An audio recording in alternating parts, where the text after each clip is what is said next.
오셨다. 아이 오셨어.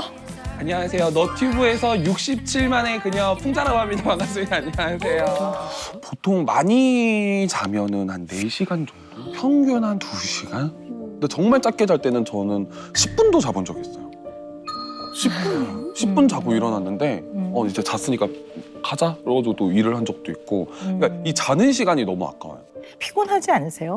피곤하죠. 그러니까 커피 같은 경우에는 이제 뭐 커피 한 잔 이렇게 단위를 저희가 말을 하잖아요. 한 잔. 근데 저는 커피를 단위를 얘기할 때 2리터 이렇게. 2리터요? 네, 2리터. 어머. 그러다 보니까 한 열흘? 보름 한 번씩 거진 기절을 해. 그럴 것 막 10시간, 12시간씩 기절을 해버려. 그냥 일이 너무 좋고 근데 또 일이 없다 보면 불안하고 그러니까 이 불안함을 없애기 위해서 또 일을 잡고 이게 약간 이게 순환이 되더라고요, 이렇게. 우리 풍자 씨가 본인 몸이 편안한 꼴을 본인 스스로가 못 견뎌요. 스스로 자기 자신의 몸을 혹사시키고 있다고 나는 보는데요. 고통도 통증도 잊어버리시는 것 같은데요. 한 번은 촬영 중에 넘어졌는데 순간적으로 아프더라고요. 그래서 너무 아프다 이러면서 방송을 한 2시간 정도 진행을 했는데 나오고 나서 옷을 갈아입는데 다리가 이만큼씩 부어있는 거예요, 뼈 쪽이. 이렇게 부을 정도로 안 아파요? 그러는데 아픈 거를 몰랐어요, 촬영하면서. 그 무통주사라고 하죠. 그거를 제가 살면서 한 2번 정도 맞아본 것 같아요. 첫 번째는 성전환 수술했을 때, 두 번째는 고관절, 인공관절 수술했을 때인데 2번 다 착용을 안 했어요. 2번 다 뺐어요, 제가.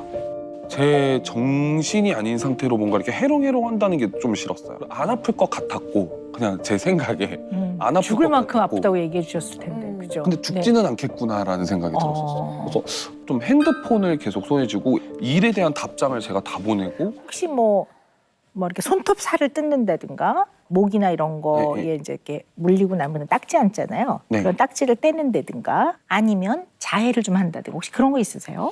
옛날에는 좀 자해를 좀 했었어요. 옛날에. 옛날에 이런 여러 가지 성 정체성의 갈등이나 이런 것 때문에 주로 그러셨던 건가요? 그 문제도 아예 무시할 수는 없었죠. 네. 일도 열심히 하시고 지금 여러 가지 또 이런 과정을 통해서 본인의 성 정체성을 스스로 결정하고 지내시고 하는 것이 행복하려고 하시는 거잖아요. 근데 이 행복하려고 하는 이 모든 과정의 단계마다 결국 그것이 이거 약간 자기 파괴적인 건데? 이거 약간 자기 파괴적인 건데? 이런 생각까지 제가 하는 거예요. 왜냐면 건강이 나빠지니까. 그러니까. 그리고 한편으로 어떤 생각이 드냐면요. 바짝 긴장이 돼서 정신 똑바로 차리고 있어야지만 이게 편하신 것 같아요. 이게 너무 맞는 말씀인 게 뭐 예를 들어서 그런 것 같아요. 이렇게 찢어져도 내 눈앞에서 찢어져야 되고 맨정신 상태에서 내가 아파야 되고 그게 있어요. 정말 이거는 수면 마취 하셔야 됩니다 했는데 그냥 저는 부분 마취로 지내는 적도 너무 많아요. 내 눈으로 뭔가를 확인해야 돼. 그러니까 맨정신으로 뭔가가 돼야 돼요. 뭔가 불안해요. 뭔가 네. 내가 확인이 안 되면. 내 정신이 아닐 때는. 이 통제력을 잃는 거에 대한 두려움이 있는 사람들이 있거든요. 그러니까 통제력이라는 거는 마취를 해서 전신 마취를 해서 내가 의식이 없는 상태. 네. 그것도 통제력을 잃는 거고. 그다음에 아파도 내가 아픈 게 낫지. 이게 뭔가 내가 아닌 다른 것이 이 상황을 통제하는 게 너무 싫은 거죠. 그래서 우리가 전쟁이 났다. 막 애들은 재우더라도 여보 절대 자면 안 돼. 우리가 무슨 일이 일어나면 우리 도망가야 돼. 뭐 이런 거하고 똑같은 상태거든요. 그러니까 굉장히 경고 막 삐버하는 이런 상태는 정신을 바짝 차리고 있어야 되는 이런 상태인데 그렇다면 한편으로는 우리 풍자 씨의 삶이 굉장히 언제나 위기에 대응을 해야 되는 이런 삶이었나? 뭐 이런 생각을 또 좀 하게 되죠. 아버지께 이제 제가 좀 이렇습니다라고 우리 흔히 말하는 커밍아웃 네. 이제 하셨을 텐데 네, 그 네. 과정을 조금 들어보고 싶네요. 네. 저는 커밍아웃을 네. 3번을 했어요. 본의 아니게. 제가 아니라 주변 사람한테 들어서. 저희 아버지. 아우팅처럼. 네. 근데 이제 저희 아빠도 그때는 별 대수롭지 않게 생각하셨어요. 얘가 왜 이래? 이렇게 뭐 이렇게 반항적이야? 이렇게만 생각을 하셨던 것 같아요. 2번째 했을 때는 저희 아빠가 너무 많이 우셨어요. 그러니까 제가 어머니가 일찍 돌아가셨거든요. 그러다 보니까 어머니의 부재가 너가 뭔가 집에서 엄마 역할을 하고 하다 보니까 그런 병이 생겼나 보다라고 생각을 하신 거예요. 저희 아빠는. 정신적인 문제가 생겼구나. 내 아들이 내가 정말 어떻게 해서든 그 병을 고쳐줄게 라는 두 번째 반응이었고, 세 번째 때는 칼을 두고 대치를 했어요. 칼을 두고 대치를 했어요, 저희 아빠랑. 얘기를 하는데 이제 이 모습으로 이제 찾아갔었죠. 찾아갔었는데 저한테 나는 죽어도 이해를 못하겠다, 너를. 네가 지금부터 어떠한 말을 하든 어떠한 설득을 하든 나는 절대 이해를 할 수 없을 것 같고, 만약에 오늘 너와 나와 얘기하는 도중에 너가 그래도 지금 네 의견대로 여자로 살겠다고 하면은 이 칼로 나를 찌르고 가라. 이렇게 말씀하시더라고요, 저희 아빠가. 아빠와 저와 정말 칼을 딱 앞에 두고 한 6시간, 8시간 대화를 나눴던 것 같아요. 내가 평생 연기를 하면서 살 수 있다. 아빠의 아들로서 남자의 인생을 즐기는 것처럼 내가 연기를 하면서 살아주겠다. 근데 아빠를 위한 삶이지 내 삶은 없지 않냐. 내 인생은 누가 살아주는 거냐. 그러면은 저희 아빠가 담배 한 대 태우러 나가셨을 때 제가 그냥 도망 나왔어요, 집을. 그 후로 저희 가족을 약 10년을 못 봤으니까.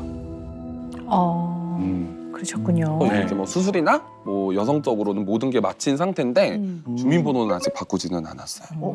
그럼 법적으로는 아직도 남자인 그쵸. 거예요? 법적으로는 아직 남성으로 올라가 있어요. 바꾸려면은 지금이라도 가서 바로 당장 바꿀 수 있는 상황인데 네. 아무래도 또 다시 한번 이 문제를 또 삼으면은 또 약간 갈등이 생기는 게 좀 무서운 것 같아요. 10년간 거의 안 보고 지내시다가 네. 다시 좀 재회를 하시게 된 건가요? 네. 그냥 정말 오늘 뜬금없이 전화가 왔어요, 저희 아빠한테. 갑자기 막 우시더라고요. 아빠가 된장찌개 밥 해줄 테니까 집으로 와. 이렇게 딱 한마디 하시더라고요. 온 가족이 모였는데 처음에 못 알아봤어요. 서로 못 알아봤어요.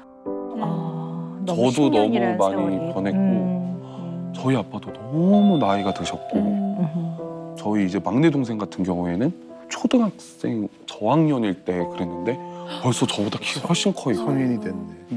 가족인데 낯을 너무 가리는 거예요, 서로. 앉아서 말도 못하고 그냥 그랬던 것 같아요. 그러면서 조금 노력을 좀 많이 했던 것 같아요, 서로. 지금 너무 잘 지내고 있죠, 사실. 혹시 풍자 씨 마음속에 네. 아버지가 나의 있는 그대로의 모습을 좀 받아들여줬으면 하는 그런 바람? 바꿔 말하면 딸로서 좀 받아들여지고 싶은 그런 마음이 많으세요? 딸로서 받아주세요였어요. 저는 처음에 커밍아웃 때 나를 큰아들이 아닌 큰딸로 받아주세요였는데 언젠가는 새벽에 술을 드시고 전화가 온 거예요. 우리 아들 계속 그러시길래 아니, 도대체 왜 그러는 거야 라고 얘기를 했더니 저희 아빠 진짜 펑펑 우시면서 우리 큰아들 죽은 것 같아가지고 안 되겠다고. 없어진 것 같다는 거야. 너가 내 자식인 건 변치 않지만 내 아들이 그냥 죽은 것 같아.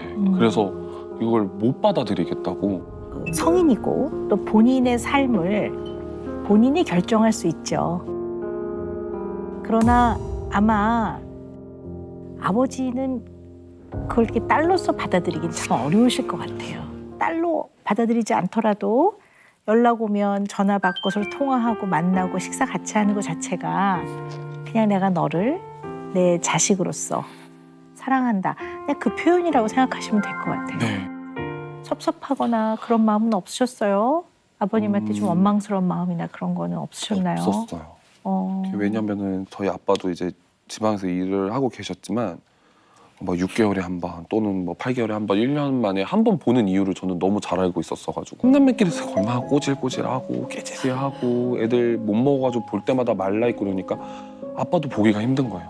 그런 아빠 마음을 너무 잘 알고 있었어가지고 어렸을 때도 뭐 크게 원망은 안 했던 것 같아요. 저는 그냥 오늘 이렇게 이야기를 들으면서 이 말씀을 꼭 해드리고 싶어요. 아버지는 얼마나 속이 상하실까. 이거는 자식과 아버지의 위치가 바뀌어 있는 거예요. 인간은 부모로부터 그냥 너무나 본능적으로 당연히 받고 싶은 사랑들이 있어요. 사랑, 보호, 필요할 때 위로해주고 외로울 때 옆에 있어주고 이런 걸 너무 못 받으면 이 부분에 구멍이 생겨요. 근데 부모와의 관계에서 이렇게 아픈 부분이 있다면 마음이 사실은 그 지점으로 가서 그 아픈 부분을 잘 바라볼 수 있어야 돼요. 내가 나를 잘 이해할 수 있고 그 내가 이런 거에 영향을 받아서 이렇게 성장을 해서 이런 과정을 겪었구나라는 걸 잘 이해해야 진정 약간 회복을 하면서 성장할 수 있거든요. 이게 내면의 성숙이라고 말하는데요. 근데 이 직면을 해서 성장을 해나가는 단계에서는 일시적으로 어떨 땐 서운하죠. 부모가 어떻게 나한테 그럴 수 있었을까. 부모한테 원망의 마음도 살짝 들기도 하고 미워하는 마음도 살짝 들어요. 근데 우리 풍자 씨가 이걸 직면하지 못하시는 것 같아요. 그래서 이 마음 안에 있는 너무나 인간이기 때문에 자연스럽게 느끼는 서운함과 원망의 마음마저도 부정하기 때문에 이것을 리액션 포메이션이라고 하는데 반동 형성이라고 하거든요. 그래서 어쩌면 한편에서는 너무 힘들었어요, 아버지. 나는 그때 너무 어린아이였어요. 나도 어떨 땐 두고 나가고 싶었어요. 난 너무 고통스럽습니다. 그래도 좀 가끔 와서 돌봐주시지. 너무 서운했습니다. 너무 힘들었어요. 라는 거를 직면하지 못하면 그 마음 안에 있는 살짝 드는 그 원망의 마음과 서운함이 드러나게 될까 봐 두려워서 그 정말 깊은 속을 못 들어가시는 것 같아요.